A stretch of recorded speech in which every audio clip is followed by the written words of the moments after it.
Un día como hoy, pero hace tiempo, ocurría lo que marcó la historia. Efemérides, ahora en Conciencia Médica. Bueno, hoy en Efemérides vamos a acordarnos de un día que todavía faltan unas jornadas para que se pueda conmemorar, que es el 16 de septiembre, en donde se celebra el Día Internacional de Protección de la Capa de Ozono. Y en esta fecha fue instituido porque en el año 1995 las Naciones Unidas firmaron un pacto, un protocolo conocido como Protocolo de Montreal, para tratar el problema de la capa de ozono. Ahora bien, ¿qué es el ozono? ¿O qué es la capa de ozono? Es una región atmosférica que se encuentra entre los 15 y los 35 kilómetros de altura, donde hay una sustancia que es el ozono, que está compuesta por átomos de oxígeno. El oxígeno son 2 moléculas de O2 y el ozono está compuesto por 3 moléculas. En esta capa, cerca del 90% del ozono está en la atmósfera entre los 15 y los 35 kilómetros de altura. ¿Qué función cumple la capa de ozono?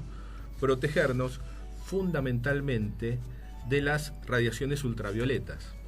Sabemos que las radiaciones ultravioletas pueden ser muy malas para el organismo y para todos los seres vivientes. Entonces, lo que hace la capa de ozono es filtrar los rayos y filtrar esta radiación ultravioleta para prevenir que se produzcan daños a nivel de los seres vivientes. Asimismo, la capa de ozono, es decir, el ozono en sí es un gas que no es dañino al ser humano en bajas dosis. Ahora, por efecto invernadero puede aumentar su concentración en la capa terrestre y ahí sí transformarse en nocivo.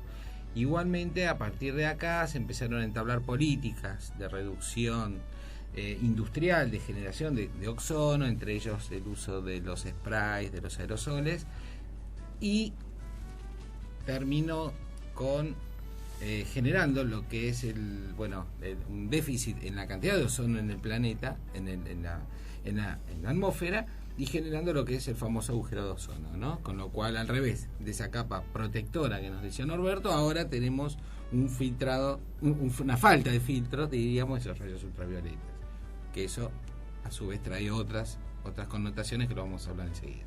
Entonces tenemos que cualquier daño a la capa de ozono aumentará la radiación ultravioleta al planeta, ¿no? Eso es un poco lo que podríamos... Así es. Y ese aumento de radiaciones hasta la superficie de la Tierra puede provocar daños a la salud y al medio ambiente. Precisemos entonces, a propósito de este enunciado, ¿cuáles son esos daños que puede provocar el medio ambiente, chicos? Bueno, en el medio ambiente, en las personas, favorece el desarrollo de enfermedades, sobre todo de neoplasias, como puede ser el cáncer y fundamentalmente a nivel de la piel.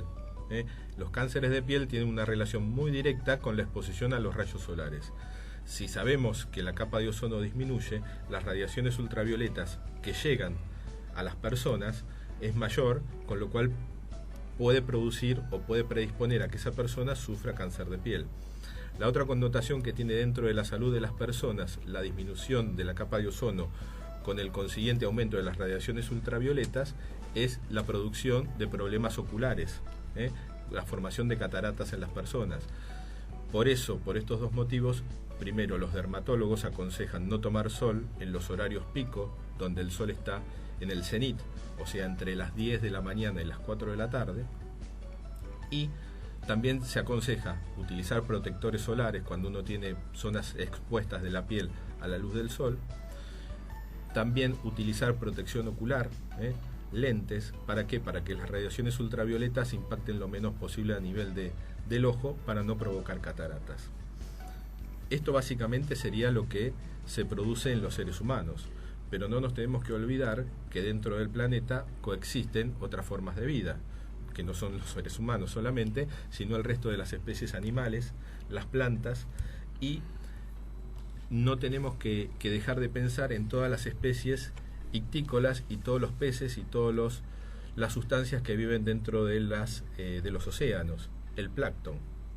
Se sabe que la penetración de las ondas ultravioletas penetran dentro de los mares y pueden producir alteraciones dentro de lo que es el plancton, con lo cual el plancton, que es el alimento de los peces, muere, sufre mutaciones y los peces pierden también su ecosistema y su cadena alimenticia. Y además las plantas, Norberto, el aumento de la radiación solar además provocaría cambios en la composición química de varias especies de plantas, pues, cuyo resultado sería una disminución de cosechas, de bosques, como muy bien pues han ratificado algunos climatólogos, ¿no?, del mundo, que de alguna manera lanzan la advertencia de la necesidad de protegernos, de proteger y conservar la capa de ozono para evitar pues estas consecuencias indeseables tanto en el mundo, digamos, vegetal, animal y humano. Miguel, Sí. ¿algo para agregar, o Norberto? Algo, me pareció algo interesante con respecto a las medidas de prevención que decía Norberto. Hay un tema importante. A veces, cuando se dice no tomar sol entre las 10 y las 16 horas de forma directa porque está en el cenit y es más dañino los rayos ultravioleta.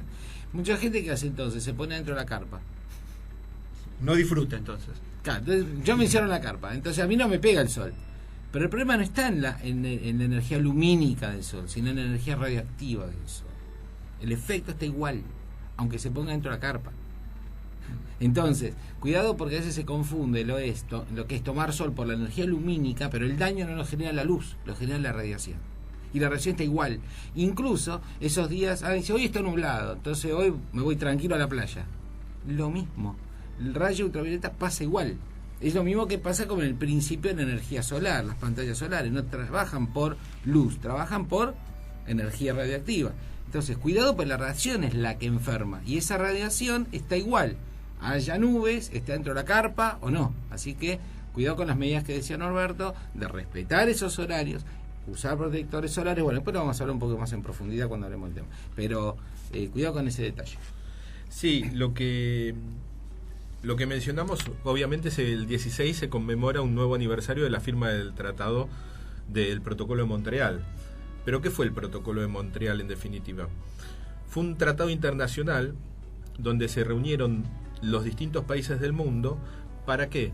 Para disminuir la producción de elementos y sustancias que actúan después directamente sobre la capa de ozono, disminuyéndola. ¿Y cuáles son estas sustancias o estos elementos que inciden directamente sobre la capa de ozono para disminuirla? Sobre todo los compuestos que tienen cloro y bromo, los compuestos clorofluorocarbonos y los compuestos que tienen en su composición hidroclorofluorocarbono. ¿Dónde los encontramos? Fundamentalmente estos se encontraban en los aerosoles, en todos los equipos de refrigeración. Paulatinamente el Protocolo de Montreal lo que hizo es que las naciones se vayan comprometiendo a disminuir las cantidades de estas sustancias que se utilizan en las distintas industrias y en los distintos productos. ¿Para qué? Para que no salgan a la atmósfera y incidan directamente sobre el ozono, disminuyendo la capa. José en algún momento dijo el agujero de ozono. Muy bien, el agujero de ozono sobre todo se encuentra en la zona de la Antártida y se vio que tenía el mayor tamaño en la década del 90, en el año 1994. Desde ese entonces se controla anualmente cuál es su tamaño y se ve que con todas las medidas que se han tomado con el Protocolo de Montreal no ha crecido y al contrario se está deteniendo su crecimiento, con lo cual es muy beneficioso. ¿Por qué se produce el agujero de ozono en la zona de la Antártida? Porque en el invierno antártico se producen capas muy frías de la atmósfera que no hacen que se pueda renovar esa capa de ozono en esa zona, con lo cual durante los inviernos australes permanece todo esto congelado a las capas altas de la atmósfera y el agujero de ozono permanece inerte y no se puede renovar. Sí mejora cuando viene la primavera y el verano. Y todos los países que estamos en el hemisferio sur, en general se dice o se toma o se presume que son los que están directamente más expuestos a la disminución de la capa de ozono. Una cosa que me parece importante es que el ozono, la problemática del ozono atmosférico está en relación con toda la problemática del calentamiento global. Es decir, no se lo pueden mirar separado. Es decir, el ozono es malo cuando está en exceso como cuando está en defecto. El agujero de ozono permite el mayor pasaje de rayos ultravioleta. Acá el daño lo generan los rayos ultravioletas en exceso, no filtrados.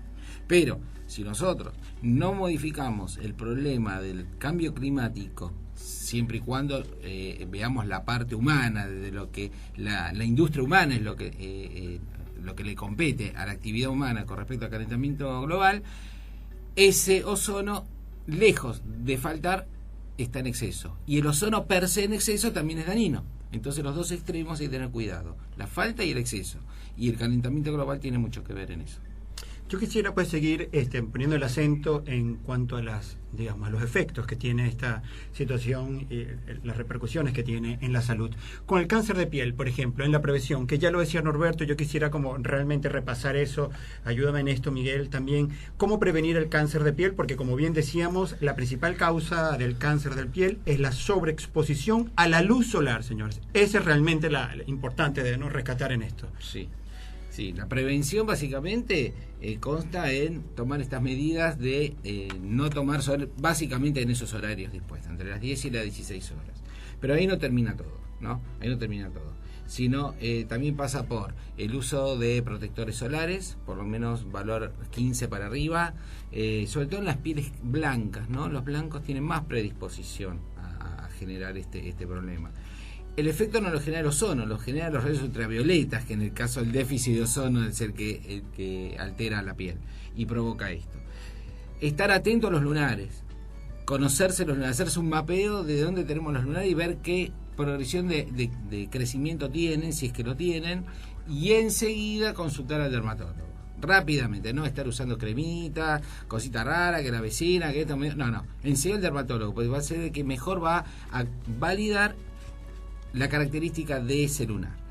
Básicamente los lunares más agresivos son de crecimiento rápido, de bordes irregulares, rugosos, y en algunos provocan pruritos, es decir, que pican. Entonces enseguida hay que consultar. Y sobre todo si aparece un lunar nuevo, que no lo tenía registrado en el mapa, ¿no? Así que eso es un tema que es muy importante. El otro es la protección con uso de gorros, uso de sombreros, uso de ropa oscura, son todas medidas que nos protegen de esto. Y acuérdense lo que les dije hace un rato, ¿no? Que estar adentro de la carpa o por más que esté nublado. Aunque esté nublado, cuidado, pues eso es un engaño. Bueno, pero la consulta precoz al dermatólogo es elemental. Y ante cualquier duda, consultalo. Una cosa que es digno de resaltar, que dentro del marco del protocolo de Montreal, cada país tiene sus oficinas y sus medios de gestionar las políticas en cuanto a la protección de ozono. En Argentina existe la Oficina del Programa Ozono dentro de la Secretaría de Ambiente y Desarrollo Sustentable.